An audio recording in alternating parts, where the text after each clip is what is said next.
안녕하세요. 밤라디오 민준에 오신 것을 환영합니다. 이 글을 어떻게 시작해야 할지 고민이 많이 되네요.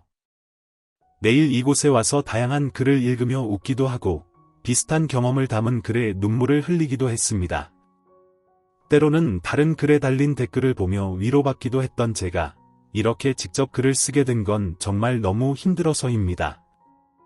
지금 저는 마음이 복잡해서 어떤 말을 해야 할지 잘 모르겠어요. 그래서 무작정 기억나는 대로 적다 보면 글이 길어질 수도 있고 시간 순서도 엉킬 수 있어요. 이 글을 그냥 제 하소연이라고 생각하고 읽어주셨으면 좋겠습니다. 그리고 글을 다 읽고 나서 힘내라고, 잘하고 있다고 한마디 해주시면 큰 힘이 될 것 같습니다. 그리고 혹시 아시는 내용이 있다면 조언도 부탁드립니다. 안녕하세요. 저는 올해 30살이 되었고 이제 막 8개월 된 아기를 키우고 있는 엄마입니다. 동시에 싱글맘이기도 합니다. 미혼모도 아니고 이혼녀도 아니에요. 사실 이혼을 하고 싶어도 할 수 없는 상황에서 도망쳐 나와 숨어 지내고 있습니다. 제 하루하루는 고난의 연속이지만 아기가 저를 보며 방긋방긋 웃어주는 덕분에 하루하루를 버티고 있습니다. 어디서부터 이야기를 시작해야 할지 막막하네요. 저는 외동딸로 자랐고 부모님은 제가 중학생일 때 한날 한시에 교통사고로 돌아가셨습니다. 그날의 기억은 희미하지만 장지에서 돌아오는 길에 토했던 기억만은 생생합니다. 그 이후로 저는 외할머니와 외할아버지 댁에서 지내다가 결혼하지 않고 혼자 지내시는 막내 이모와 함께 살았습니다. 이모는 제게 엄마 같은 존재였고 이모에게 더는 피해를 주고 싶지 않아서 지금은 연락을 하지 않고 있습니다. 저는 SNS도 잘 하지 않고 블로그나 톡을 보는 정도로 소심한 성격입니다. 겉으로는 친구가 많아 보이지만 사실 속마음을 털어놓을 수 있는 친구는 한 명도 없습니다. 친구들은 저를 착하고 순한 사람이라고 하지만 그건 제가 싫다는 말을 하지 않았기 때문이라는 걸 알고 있습니다. 어렸을 때부터 거절하는 걸 잘 못했습니다. 그게 제 주변에 사람을 두는 가장 좋은 방법이라는 걸 알았거든요. 돈도 많지 않았지만 이모 덕분에 대학을 무사히 졸업했고 졸업하자마자 금융권에 취업했습니다. 수입의 20%는 이모에게 등록금 상환 형식으로 드렸습니다. 이모는 거절했지만 제가 이모의 경제 사정을 알았기에 결국 받아주셨고 감사하다고 하셨습니다. 그래서 모은 돈은 많지 않았습니다. 28 되던 해에 갑자기 여행을 가고 싶은 마음이 들었습니다. 회사를 다니며 연차를 몰아서 3월 한 달간 유럽 배낭여행을 떠났고 베네치아에서 남편을 만났습니다. 그 아름다운 도시에서 모든 말이 시가 되고 모든 소리가 음악처럼 들렸던 그 순간 저는 남편에게 자연스럽게 끌렸습니다. 그렇게 저는 남은 일정도 남편과 함께 했고 20여일을 함께 여행한 뒤 한국에 함께 돌아왔습니다. 서울에 있던 저와 부산에 있던 남편의 연애는 처음부터 위태로웠지만 남편의 끊임없는 구애 덕에 우리는 연애를 이어갈 수 있었습니다. 그리하여 겨울 예상치 못한 임신 소식이 찾아왔습니다. 이모는 저에게 아직 젊은이 아기를 지우고 다시 생각해보라고 조언하며 남편을 탐탁지 않게 생각하셨습니다. 하지만 저는 오직 그 사람과의 미래만을 바라보았어요.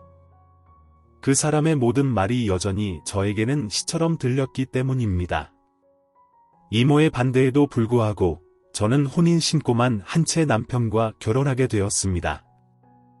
회사를 그만두고 아무런 연고도 없는 부산으로 내려갔죠. 하지만 부산 생활은 임신한 제게 맞지 않았습니다. 사투리가 어색했고 그들의 호의가 저에겐 과도한 부담으로 느껴졌으며 시부모님의 관심도 간섭처럼 느껴져 예고 없이 들이닥치는 시댁 식구들이 점점 부담스럽고 짜증이 났습니다. 남편은 저와 연애할 때와는 다르게 점점 폭력적으로 변하기 시작했고 남편의 동생, 즉 시누이는 어느 날 저에게 이런 말을 했습니다. 언니는 무슨 용기로 그 좋은 직장을 포기하고 이런 시골로 왔어요? 그때까지도 저는 제 상황을 제대로 인식하지 못했습니다. 왜 그토록 정에 굶주렸는지 아직도 잘 모르겠습니다. 주변에는 저를 좋아해주고 착하다고 말하는 지인들이 많았고, 외로울 때면 함께 뮤지컬이나 영화를 볼 친구들이 있었으며, 맛집을 찾아다니고 술을 마실 친구들도 있었습니다. 그런데 왜 그토록 정에 굶주렸는지 지금도 잘 알 수 없습니다. 작년 7월, 산달이 다가오던 무더운 여름날이었어요. 그날은 정말 더웠습니다. 임신 8개월 차였고 몸이 무거워 더위를 타지 않던 제가 에어컨 없이는 한시도 버티기 힘들었던 때였죠. 한낮에 갑자기 남편이 집에 들어왔습니다. 회사에 있어야 할 사람이 집에 오자마자 에어컨을 끄고는 다짜고짜 욕을 퍼부으며 돈 잡아먹는 귀신이라고 소리쳤습니다. 결혼하면서 혼수라고 5천만 원을 들고 내려와 남편에게 전부 이체해 주었고, 남편은 제게 남은 돈을 공개하지 않았습니다. 통장에 잔고 100만 원이 남아있는 통장 하나만 보여주었을 뿐, 적금 통장과 CMS 통장은 아예 신랑에게 보여주지 않았습니다. 지금 생각하면 그때 이것 하나만은 잘한 것 같아요. 하지만 이 돈도 쉽게 쓰지 못하고 있습니다. 내 아이의 학비를 생각하며 쓰는 걸 엄두도 내지 못합니다. 남편은 갑자기 무언가에 화가 나서 모든 것이 제 탓이라며 욕을 퍼붓고 냉장고를 주먹으로 치고 문을 발로 걷어차며 폭력을 행사했습니다. 무서워서 방으로 들어가 방문을 걸어 잠갔지만 남편은 문을 걷어차며 소리치고 결국 문을 부수다시피 하고 들어왔습니다. 그 후 남편은 임신한 저를 약 15분간 폭행했고, 이유도 모른 채 무릎을 꿇고 빌고 나서야 남편은 씩씩대며 집을 나가 다음 날까지 돌아오지 않았습니다. 훗날 병원을 찾아갔더니 전치 3주라는 진단을 받았습니다. 임신한 몸으로 전치 3주라니 그때는 오직 서울로 도망가고 싶은 마음뿐이었습니다. 이모가 걱정하실까봐 터진 입술과 멍이 가라앉으면 올라가야겠다고 생각하며 버티다가 8월 10일 배가 자주 뭉치길래 무작정 KTX를 타고 이모에게로 갔습니다. 이모 집에 도착하자마자 양수가 터졌고 12시간 만에 겨우 아이를 안아볼 수 있었습니다. 아기는 34주 3일 만에 세상에 나왔습니다. 이모는 놀라며 어떻게 된 일이냐고 물으셨지만 저는 대답하지 않고 그 사람에게 절대 제가 있는 곳을 알려주지 말라고만 부탁드렸습니다. 내가 여기 있다는 사실도 비밀로 해달라고 당부하며 산부인과에서 연계해준 산후조리원을 급히 예약했습니다. 한 달간 산후조리원에 있다가 이모 집으로 돌아와 조금 더 머물려 했는데 이틀 후 남편이 찾아왔습니다. 여자 둘이 사는 집이라 무시했는지 이모가 나가라고 말해도 남편은 무작정 밀고 들어왔습니다. 처음엔 미안하다고 빌더니 나중에는 이모가 보는 앞에서 저를 때렸습니다. 이모가 이성을 잃고 남편을 말리며 싸우는 모습을 보니 제가 도대체 무슨 짓을 저지른 건가 싶고 정말 죽고만 싶었습니다. 결국 알았다. 따라가겠다. 제발 그만해라 라고 말하고 그 사람에게서 벗어난 지 겨우 33일 만에 다시 부산으로 끌려 내려갔습니다. 한 달 된 신생아를 카시트도 없이 품에 꼭 안고서요. 불행인지 다행인지 남편이 졸리다며 고속도로 휴게소에 차를 세우고 잠시 눈을 붙이겠다고 했습니다. 저는 그럼 커피라도 사다 주겠다고 말하고 나왔는데 그 순간 돌아가고 싶지 않다는 생각이 들었습니다. 그때가 9월 새벽 1시쯤이었고 저는 그대로 정차해 있던 고속버스로 도망쳤습니다. 기사님께 남는 자리가 있는지 물어보고 지금 납치를 당했다며 양해를 구하고 어디로 향하는지도 모르는 버스에 몸을 실었습니다. 핸드폰에 신분증과 체크카드만 들고 있었기에 기사님께 내려서 계산하겠다고 양해를 구하고 무서워서 맨 뒷좌석에 아기를 안고 쪼그리듯 앉아 버스가 출발하기를 기다렸습니다.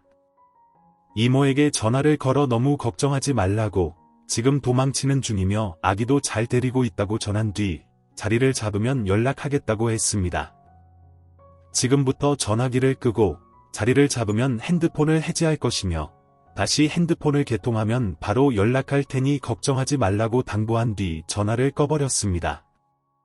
버스가 출발하기까지 약 10분 남짓이었는데 그 시간이 10년은 되는 것처럼 식은땀이 났습니다. 남편은 아마 잠들어 있었겠지요. 후에 버스에서 내리니 구미였고 그곳은 제가 아는 곳이 아니었지만 그래도 예전에 몇 번 가본 적이 있는 경기도 광주로 가기로 마음먹었습니다. 버스에서 아기에게 젖을 먹이기 어려웠고 아기가 칭얼거리니 다른 승객들에게 죄송스러워 택시를 타고 경기도까지 올라왔습니다. 아무 모텔이나 들어가 아기를 내려놓고 정말로 2시간 동안 미친 듯이 울었던 것 같습니다. 다리에 힘이 풀리고 아무것도 할 수 없었습니다. 그때 모텔 주인이셨던 이모님께서 제 딱한 사정을 들으시고 일자리를 소개해 주셨습니다. 시어머니 집에 머물면서 식비와 집세를 받지 않는 대신 시어머니의 돌봄을 부탁하셨습니다. 시어머니는 오전 9시부터 오후 6시까지만 케어해주면 되고 저녁에는 본인들이 알아서 할 테니 전혀 걱정하지 말라고 하셨습니다. 식사도 매일 올려주거나 함께 먹으면 된다고 하셨죠. 정말 은인 같은 분이시죠? 지금 저는 그분들의 옥탑방에 살고 있습니다. 그리고 저녁에는 밤 10시부터 새벽 5시까지 편의점에서 아르바이트를 하고 있습니다. 아기의 기저귀, 분유, 옷값 등이 만만치 않거든요. 할머니를 돌보는 일은 어렵지 않았습니다. 식사를 준비해드리고 대소변을 보실 때 화장실로 모셔다 드리며 말동무도 되어드리고 아기가 노는 모습을 보여드리고 책을 읽어드리며 집 청소와 빨래, 설거지 등을 합니다. 저녁이 되면 아기를 데리고 편의점으로 출근합니다. 주인 이모님께서는 아기를 두고 가라고 하시지만 아기가 제 곁에 있어야 마음이 편합니다. 아기를 바운서에 눕혀 재우고 발스톱으로 따뜻하게 해준 뒤 아기를 곁에 두고 일을 합니다. 그러나 문 앞이라 드는 찬바람을 막을 수 없어서인지 아기가 독감에 걸려 5일 동안 아팠습니다. 어쩔 수 없이 편의점에 양해를 구하고 일주일간 쉬면서 명절을 아이와 함께 옥탑방에서 내려오지도 못한 채 울며 보냈습니다. 내 아이는 그 흔한 치발기도, 장난감도, 애착 인형도 없이 그저 엄마만 보며 지내고 있습니다. 옷도 모두 중고로 구입한 것입니다. 중고나라 사이트를 뒤져 나눔받거나 만원에 2벌 3벌 하는 것들을 사 모았습니다. 기저귀도 4시간에 한 번씩 갈아주는데 그럴 때마다 마음이 아픕니다. 이모께서는 간간히 이혼 진행에 대해 음성을 남겨주시지만 제가 직접 나타나야 진행이 되는 모양입니다. 남편이 친권을 주장할 것 같아 아이를 뺏길까봐 용기가 나지 않습니다. 이혼도 쉽게 할 수 없는 상황입니다. 어서 남편에게 여자가 생겨 친권과 양육권을 포기해줬으면 좋겠다는 바람입니다. 이모는 매일 울며 음성을 남기십니다. 저도 이모가 너무 보고 싶고 이 힘든 상황도 너무 싫고 무엇보다 아이에게 너무 미안합니다. 이혼만 할 수 있다면 아이와 당당하게 살 수만 있다면 하루빨리 서울로 올라가 취업을 하고 아이와 함께 당당히 살고 싶습니다. 다른 아이들처럼 문화센터도 데려가고 아프면 입원도 시키고 국민체육관, 점퍼루, 치발기 등등 연령대에 맞는 장난감도 원 없이 사주고 싶습니다. 제가 용기가 부족해서 제 아이를 이렇게 힘들게 하고 있는 건 아닌지 일을 마치고 돌아와서도 하염없이 눈물만 나고 너무 힘들어 모든 걸 포기하고 이모에게로 돌아가고 싶은 마음뿐입니다. 임신 중 폭행을 당했으니 친권과 양육권을 주장할 수 있는 방법은 없을까요? 변호사를 찾아 진행해야겠지요? 돈은 얼마나 들까요? 많은 조언을 부탁드립니다. 감사합니다. 안녕하세요. 하루 만에 다시 이렇게 인사드리게 되어 감회가 새롭습니다. 제 글을 읽어주시고 댓글을 달아주신 모든 분들께 진심으로 감사드립니다. 일면식도 없는 분들께서 아기 엄마인 저에게 힘내라는 말씀을 해주셨을 때 그 순간 정신이 번쩍 들었습니다. 마치 누군가 제 뒤통수를 치는 듯한 느낌이었고 너무나 감사했습니다. 댓글 하나하나에 감사의 인사를 드리고 싶었지만 처음엔 그동안 쌓였던 상처가 조금씩 치유되는 것 같아 제 아이를 안고 한참을 울었습니다. 아직 제 아이의 이름을 불러주는 사람이 이모와 이곳에 계신 분들 외엔 없었는데 이렇게 많은 응원의 댓글들이 달릴 줄 알았다면 미리 아이의 이름을 알려드렸을 걸 하는 생각이 들었습니다. 제 아이의 이름은 해밀입니다. 우리말로 비 온 뒤 맑게 갠 하늘을 뜻하는 이름이에요. 제 삶이 비 오는 하늘 같았다면 해밀이의 삶은 맑게 개인 하늘이 되길 바라는 마음으로 지은 이름입니다. 아이를 낳고 산후조리원에 있을 때 맑게 갠 하늘을 보며 지은 이름인데 부를 때마다 정말 마음에 드는 이름입니다. 출생신고를 할 때 모계성을 따르겠다고 기재했는데 이게 만약 소송으로 이어진다면 아이가 남편의 성을 따르게 될까봐 아직도 두려움이 있습니다. 혼인신고 당시 농담 삼아 바람을 피우거나 날 실망시키면 아이의 친권은 내가 가지겠다고 말하며 자녀 성분의 모의 성을 따른다고 체크했던 것을 기억해 제 독단으로 제 성으로 아이 출생신고를 했었습니다.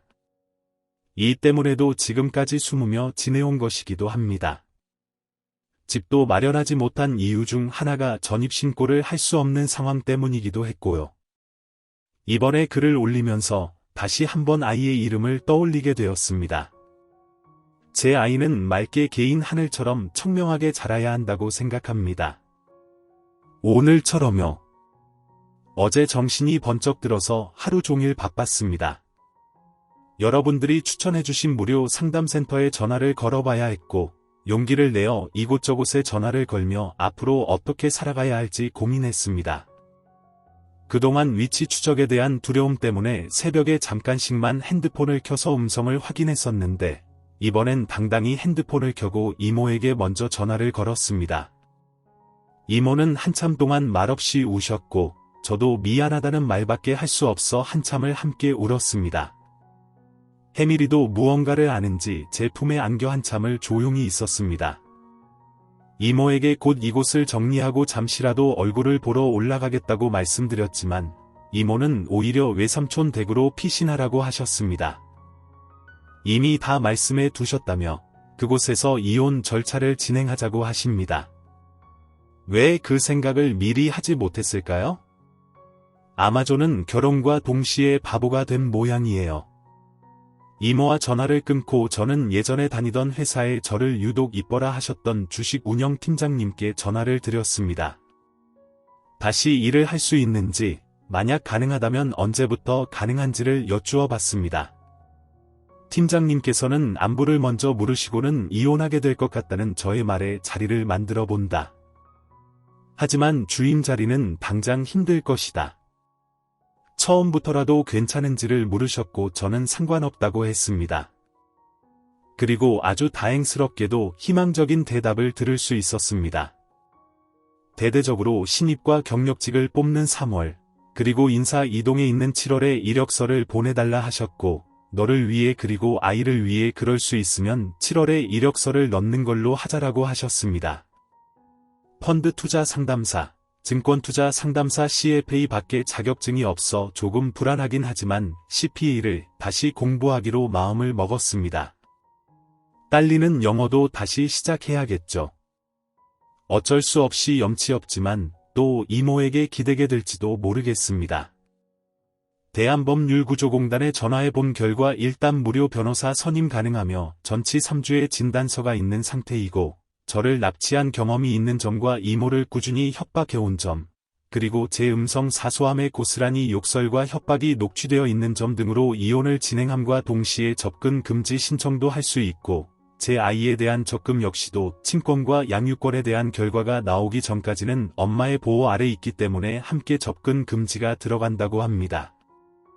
다만 제가 아이를 데리고 집을 나온 것은 가출로 간주되기 때문에 이혼 시 조금 불리할 수 있다고 하며 아이의 성을 상의 없이 독단으로 제 성으로 한 것이 문제가 크게 될 수 있어 친권을 뺏어오는데 걸림돌이 될 수 있을 수도 있다고 하네요. 하지만 도망갈 수밖에 없었던 이유가 폭행이라는 명백한 증거가 있고 음성 사서함에 남겨진 녹취록에는 잡히면 발기발기 찢어 죽일 거다. 애 새끼를 내 앞에서 목을 비틀어 죽여주마. 평생 여자 노릇 못하게 해줄 거야. 쉽게 죽이지는 않아 발목을 잘라서 평생 기어다니게 만들어줄까? 개처럼 빌어봐 그럼 살려놔줄게 네 애 새끼라도 등등의 목숨을 위협하는 협박성 발언이 상당하기에 이 점이 유리하게 작용한 것이라고 합니다. 하지만 자세한 상황은 방문 상담을 해야 한다고 하여 다음 주 중으로 예약하고 방문 상담을 진행하기로 했습니다.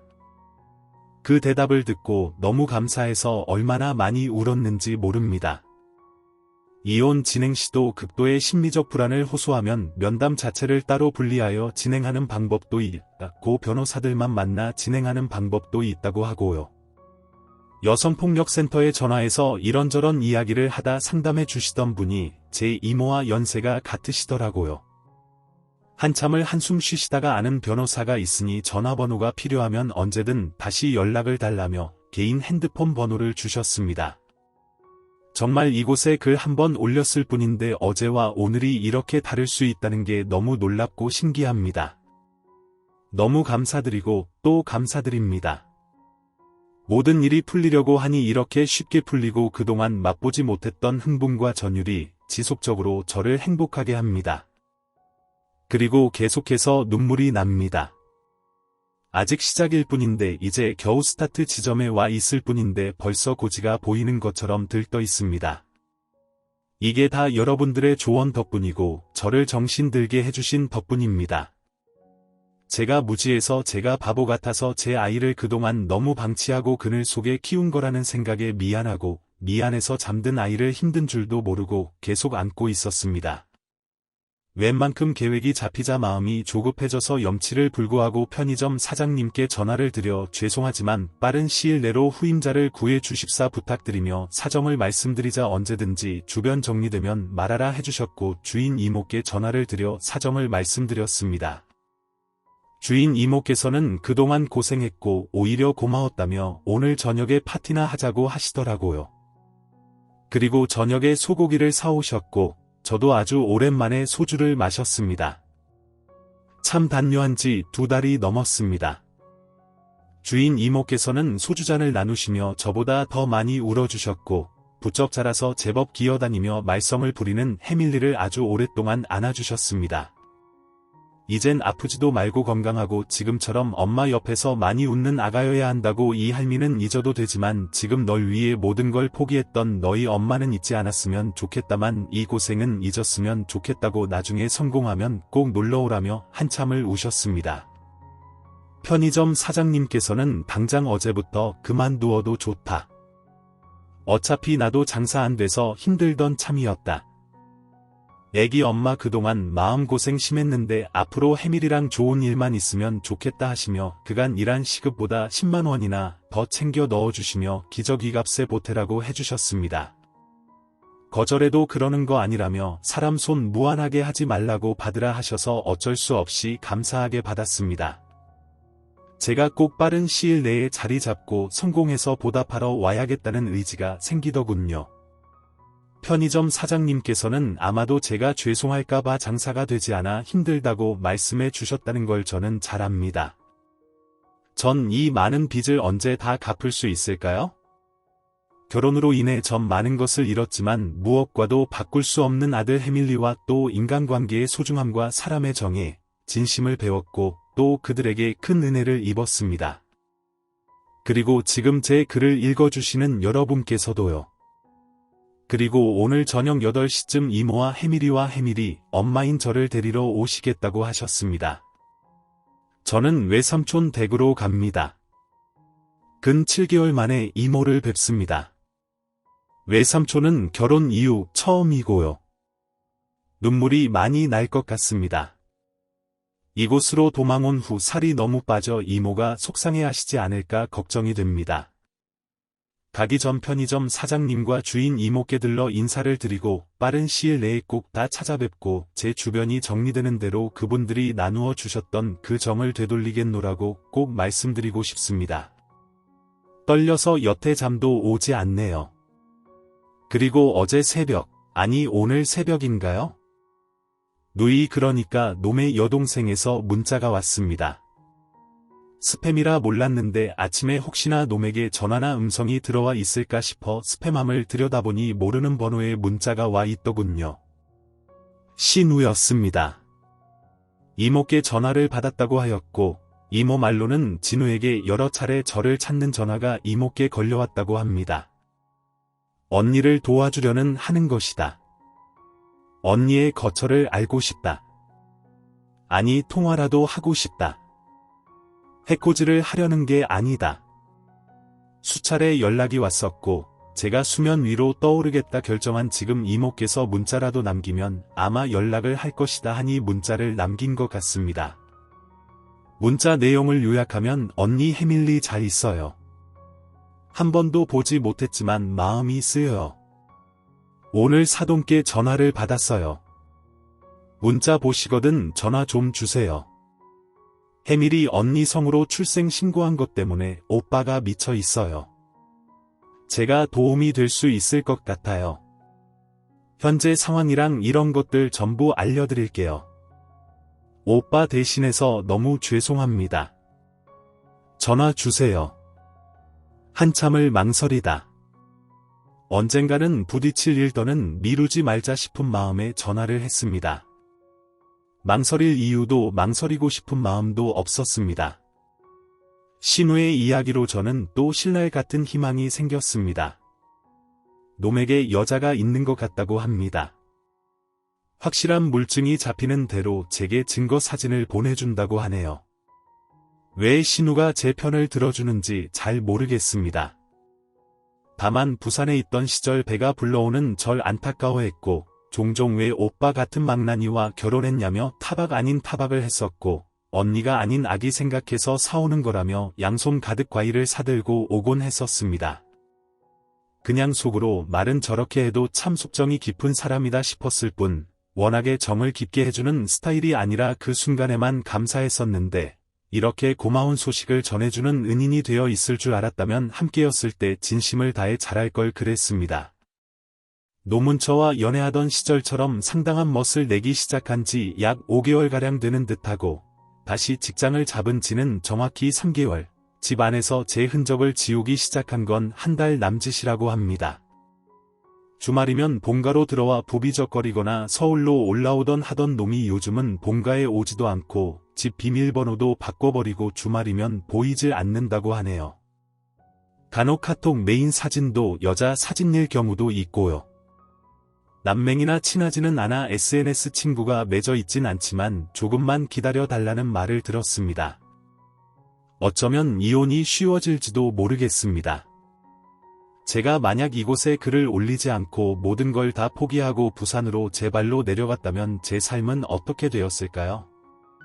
아니면 이곳에 글을 올리지 않고 지금 삶에 만족하며 제 아이를 우물한 개구리 신세로 키웠다면 그 모진 세월의 벌을 전 감당할 수 있었을까요? 정말 너무 감사드립니다. 고개 숙여 감사드립니다.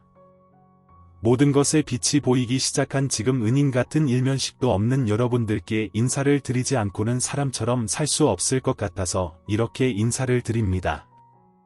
마음 같아서는 한 분 한 분 찾아뵙고 일일이 절이라도 하고 싶습니다.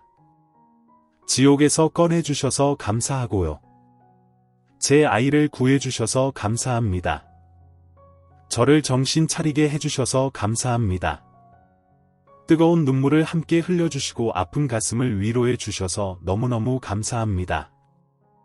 이혼이 진행되어 가면 더 많은 일들이 일어나고 못 볼 꼴을 더 보겠지만 이제 모든 걸 겸허히 받아들이고 이겨낼 수 있는 용기와 힘을 얻어갑니다. 훗날 정말 고지가 보이는 그날 정말 다시 한번 감사의 인사를 드리러 그리고 승전보를 울리러 오겠습니다. 기다려주시면 더욱 감사할 것 같습니다. 정말 감사했습니다. 다들 복 받으실 겁니다. 감사합니다. 고기입니다. 안녕하세요. 해밀이 엄마입니다. 여러분께 큰 힘입은 보답으로 소식을 전하고 싶어 근질근질하던 차에 사촌 언니가 자신이 쓰지 않는 노트북이 있다며 그걸로 공부하라고 그걸 어제 가져다 주었는데 오늘에서야 이렇게 인사를 드립니다. 저와 해밀리는 외삼촌 댁에 잘 도착했습니다. 도착해서 바로 쓰러지듯 잠이 들어 해포를 풀지 못해 어제 이모와 외삼촌 내외분과 사촌 오빠 내외, 사촌 언니와 저녁을 함께 했습니다. 눈물이 날 줄 알았는데 이상하게 웃음만 나왔습니다. 울지 않았습니다. 눈물이 많이 흐르지 않더군요. 행복했습니다. 아주 오랜만에 너무 많이 행복했습니다. 전부 해결이 난 뒤에 글을 쓰겠다 마음을 먹었었는데 오늘 제가 이렇게 글을 쓰게 된 건 저를 걱정해 주시는 모든 분들께 안심 아닌 안심을 드리기 위해서입니다. 댓글은 하나도 빠짐없이 꼼꼼히 살펴보았습니다. 제 이야기가 너무 아름답게 각색된 드라마 같다고 말씀하신 분들이 계셨습니다. 물론 제 이야기는 나쁜 말이 하나도 없습니다. 욕설도 없고 그렇다고 누굴 원망하는 말도 없습니다. 처음 글을 올렸을 때도 누굴 원망하고 싶은 마음도 없었고요. 왜 내가 이렇게 힘들게 살아야 하는지, 이 어린 것을 어떻게 책임져야 하는지, 이렇게 숨어서 앞으로 평생 이 어린 것에게 아무것도 해주는 것 없이 살아야 하는지 무섭고 벼랑 끝에 서 있는 기분으로 쓴 것이기 때문일 것입니다. 모든 반대를 무릅쓰고 남편을 택한 건 저였기에 폭행을 당했던 것도 제가 짊어지고 가야 할 문제였으나 아이만큼은 그렇게 기르고 싶지 않아 도망을 친 것이 아이에게 선택지를 주지 않고 아빠의 자리를 뺏는 것이 과연 옳은 일인 것인가에 대한 자문을 구하는 글이었기에, 그리고 또 이기적으로 제가 살고 싶었기에 쓴 글이라 그랬을 겁니다. 지금 또한 누구도 원망하고 싶지 않습니다. 두 번째 글은 제게 너무나 큰 힘을 주신 여러분들에게 감사의 인사를 드리고자 올린 글이기에 정말 감사의 마음을 담아 눈물을 흘리며 올린 글이라 그렇게 느끼셨을 겁니다. 그리고 댓글 중에 6개월 아기가 기는 것에 대한 말씀이 있으시던데 저희 아기 이달에 만 7개월이 되었습니다. 개수로는 8개월 차이고요. 뒤집기는 100일 전에 했고 배밀이는 120일간 넘어서부터 시작했습니다. 기는 건 180일 넘으니 시작되더군요. 이 부분은 나와 다른 사람은 틀리다고 단정짓는 성향의 분들이라 생각하고 넘기겠습니다. 그리고 제일 가슴이 아팠던 글이고 이 글을 올리게 된 가장 큰 분들의 댓글에 대한 이야기를 하겠습니다. 제가 본 가장 마지막 댓글이었는데 저를 일컬어 신종앵벌이라고 칭하시더군요. 하나의 어미로서 듣는 가장 뼈아픈 말이었습니다. 전 제 아이에게 묻지도 않고 제 독단으로 아빠를 빼앗았다는 것 말고는 아이에게 한 점 부끄러움이 없는 엄마입니다.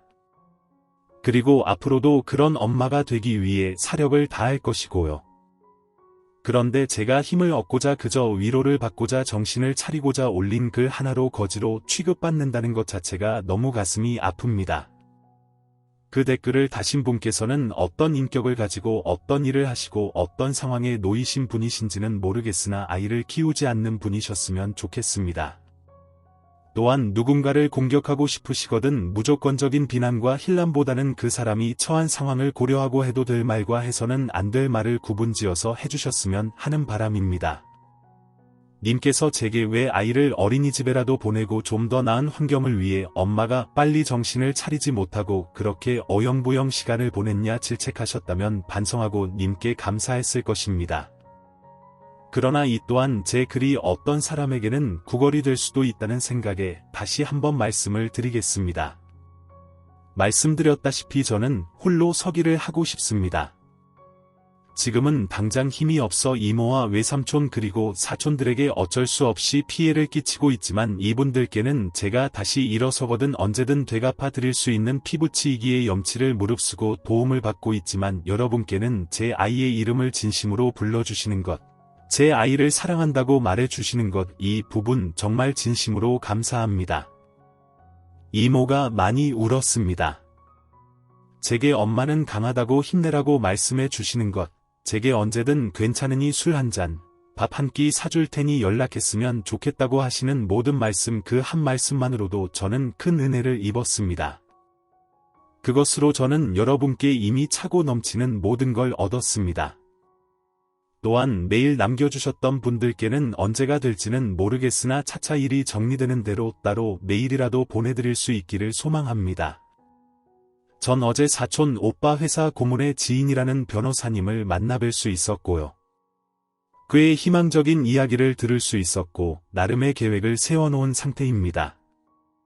일이 잘 해결되는 대로 저를 기다려주시고 해밀이의 앞날을 축복해주시는 여러분들께 제가 한 약속을 지키러 꼭 돌아오겠습니다. 이런 일로 글을 쓰게 돼서 너무 죄송하고요. 모든 응원의 댓글 하나도 빠짐없이 전부 감사히 잘 읽었습니다. 아직 멘탈이 다 돌아오지 못했나 봅니다. 몇 안 되는 힐난의 댓글조차 쉬이 넘기지 못하는 걸 보며 말입니다. 죄송합니다. 그리고 감사합니다. 고개 숙여 진심으로 감사를 드립니다. 후기 여러분께 제가 이런 후기를 쓰게 될 줄 몰랐네요. 결과부터 말씀드리면 저는 드디어 이혼하였습니다. 전 남편은 본인도 여자가 생겨서 저랑 다시 합칠 마음은 없었지만 제가 도망쳤다는 이유만으로 악에 받쳐서 끝을 보려고 했습니다. 당연히 이혼도 해줄 생각이 없고 무섭게 저를 다그치고 협박하며 공포심을 조장했어요. 하지만 왜인지 모르게 용기가 생기더라고요. 이모나 삼촌 내에 피해를 줄까봐 그것이 걱정되었을 뿐 그 남자 자체가 무섭지는 않았습니다. 먼저 저는 피해자 보호 명령 제도를 알게 되어서 제도의 보호를 받았습니다. 저희 주거지나 직장에 일체 접근할 수 없도록 하였고요. 또한 그동안 모았던 증거 자료와 신우이가 준 전 남편과 현재 여자의 사진까지 모두 제출하였고, 이게 저에게 유리한 증거가 되었죠. 결과적으로는 신체적 폭력과 욕설, 폭언으로 결혼 생활에 문제를 일으킨 남편이 위자료를 저에게 지급하도록 판결이 났습니다. 물론 그 과정에서 더러운 꼴도 많이 보고 더 심한 욕설과 몸싸움이 있었지만 결과적으로는 모두 이것이 증거물이 되어 유리하게 작용하였습니다. 이 이야기를 얼마나 이곳에 쓰고 싶었는지 모릅니다. 벌써 1년이 지났고 현재 해밀이는 어린이집도 다니고 여느 아이들처럼 잘 지내고 있습니다. 하루하루 커가는 것이 아까울 정도로 너무 예쁜 제 아이입니다. 마음 한켠에 복수는 하지 않을까 걱정거리가 있기도 하여 언젠가는 계획을 세워 외국에서 살 생각도 하고 있습니다. 하지만 당분간은 늘 조심하고 아이를 위해서 잘 살 생각입니다. 지금은 어린이집에 보내고 야근을 할 때만 이모에게 아이를 맡기면서 잘 케어하고 있습니다. 감사하다는 인사를 1000번 해도 부족한 이곳입니다. 앞으로 제가 잘 살아서 보답하도록 할게요. 감사드립니다. 오늘의 사연은 여기까지입니다. 여러분의 생각은 어떠신가요? 댓글로 남겨주세요. 오늘도 행복한 하루 보내세요. 감사합니다.